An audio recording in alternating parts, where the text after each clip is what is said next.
Okay, MLB wildcard action has commenced across the AL and NL. From coast to coast, we have action, a full span of it over the past 48 hours, and it will be progressing into the decisive Game 3 for several of the series tomorrow. So, kind of my thoughts on what's been taking place thus far.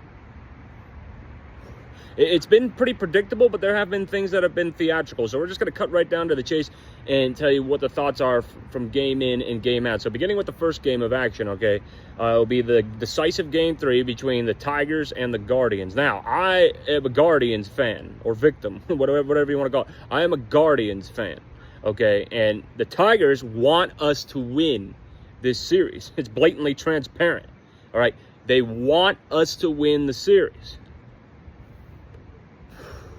Now, having said that, okay, we, the Guardians, have to take it.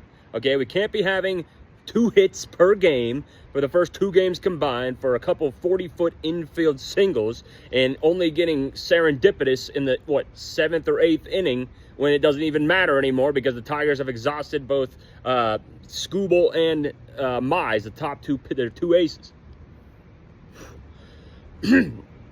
However, so the Guardians need to generate offense in the worst way possible. I mean, you can even hear the announcers. I mean, they're bored to tears watching this anemic Guardians offense repeatedly let them down and piss down their leg in the postseason. And we've had enough of it. So I predict the Guardians are going to win the series, but it's going to be a laborious effort. So sorry, Tigers, 2nd year in a row, sent back to Motown via Cleveland.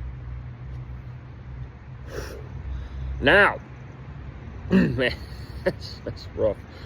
Next series, okay, the Padres and the Cubs, keep it brief. Look, the Cubs are not what they used to be when they won it all back in 2016. They've never really been that same team, okay, that was supposed to materialize into this dynasty, winning 1 World Series after another under general manager Theo Epstein. They had all the pieces in place. Now they're all gone. They're this fledgling team, a bunch of players that nobody knows. All right, they're just not the same team, and I don't think they're ever going to be the same team. Like, so those $2,000 bleacher creature seats down the drain for a meaningless World Series, 8-9 years ago? Congratulations, Padres. You win the decisive Game 3 tomorrow at Wrigley Field.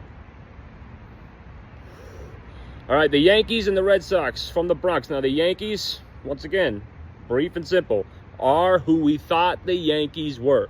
All right, they see a team that doesn't have as much money as them in the first game, and they choke, and then they somehow, some way, supernaturally win the second game.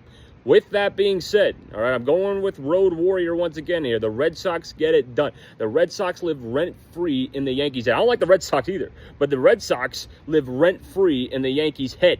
Year in, year out. I've never in my lifetime ever have seen the Yankees beat the Red Sox in the postseason. I think that trend will continue tomorrow. And lastly, the Reds and the Dodgers. The Reds,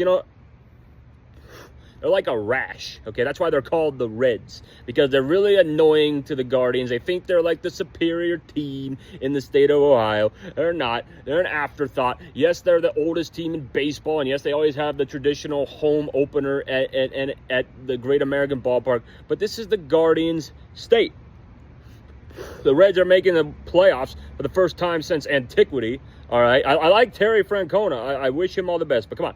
The Reds are not going to beat the Dodgers. I think they're actually playing right now. I don't know the score, don't care. But that's my thoughts for the initial MLB action on the wild card week. Hope you enjoy.